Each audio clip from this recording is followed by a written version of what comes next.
Rasa boros bisa membuat keuangan kita tidak teratur dan menghambat pencapaian tujuan jangka panjang seperti menabung untuk rumah, liburan, atau bahkan dana darurat.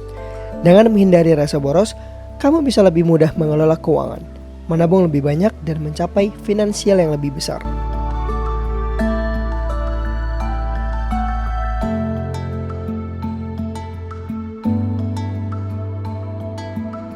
Halo semuanya, selamat datang di channel Berpikir Ulang. Di video kali ini kita akan membahas cara menghindari rasa boros dalam kehidupan sehari-hari.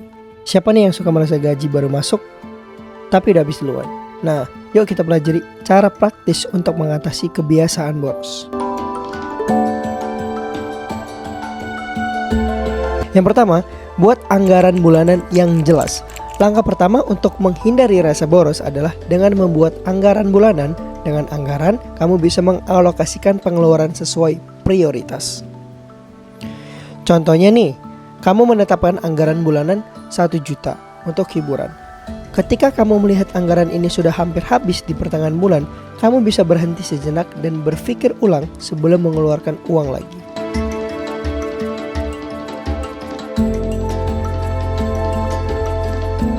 Yang kedua, pisahkan kebutuhan dan keinginan.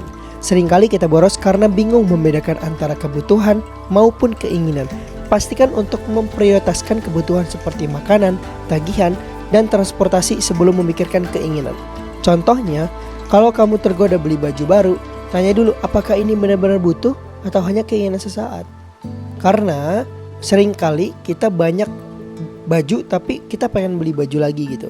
Nah, pikirkan dulu apakah ini benar-benar butuh atau memang hanya keinginan saja gitu guys.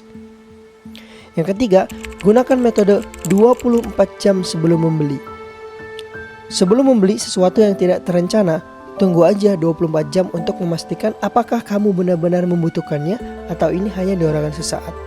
Contohnya, kamu lihat gadget baru yang menarik, daripada langsung beli, tunda dulu aja selama 24 jam. Kalau setelah 24 jam kamu masih merasa perlu dan sesuai anggaran, baru lakukan pembelian.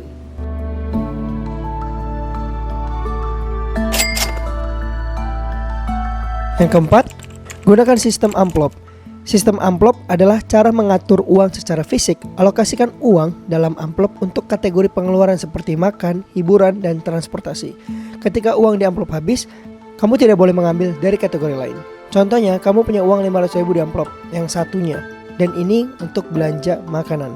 Kalau uangnya habis, kamu harus mencari cara untuk menghemat dengan cara misalkan mencari diskon atau menunda pengeluaran. Ataupun kamu bisa mencari pendapatan lain, sehingga amplop-amplop kamu nanti akan lebih banyak lagi. Yang kelima, batasi penggunaan kartu kredit. Penggunaan kartu kredit seringkali memicu rasa boros karena tidak langsung merasa kehilangan uang.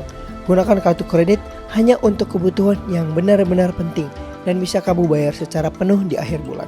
Contohnya, jika kamu terbiasa membeli barang kecil dengan kartu kredit, coba beralih menggunakan uang tunai atau uang cash.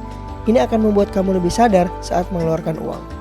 Sadar gak sih, ketika ada pembayaran secara digital, kita tuh sering boros banget.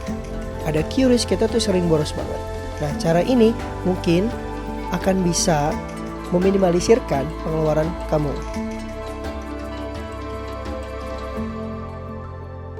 Yang keenam, tetapkan tujuan keuangan jangka panjang.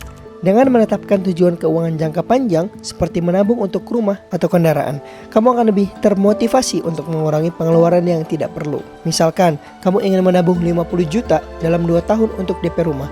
Dengan fokus pada tujuan ini, kamu akan lebih sadar dalam mengelola keuangan dan menghindari pembelian impulsif.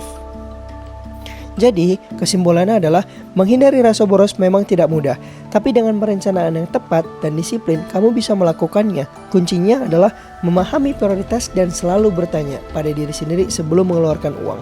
Apakah ini benar-benar kebutuhan atau memang keinginan? Ingat, dengan menghindari rasa boros, kamu bisa lebih cepat mencapai tujuan keuangan dan hidup menjadi lebih tenang. Semoga tips ini akan membantu kamu untuk lebih bijak dalam mengelola keuangan. Kalau kamu punya tips lain untuk menghindari rasa boros, tolong tulis di kolom komentar ya. Jangan lupa like, share, subscribe untuk konten keuangan lainnya. Terima kasih sudah menonton, sampai jumpa di video berikutnya. Bye.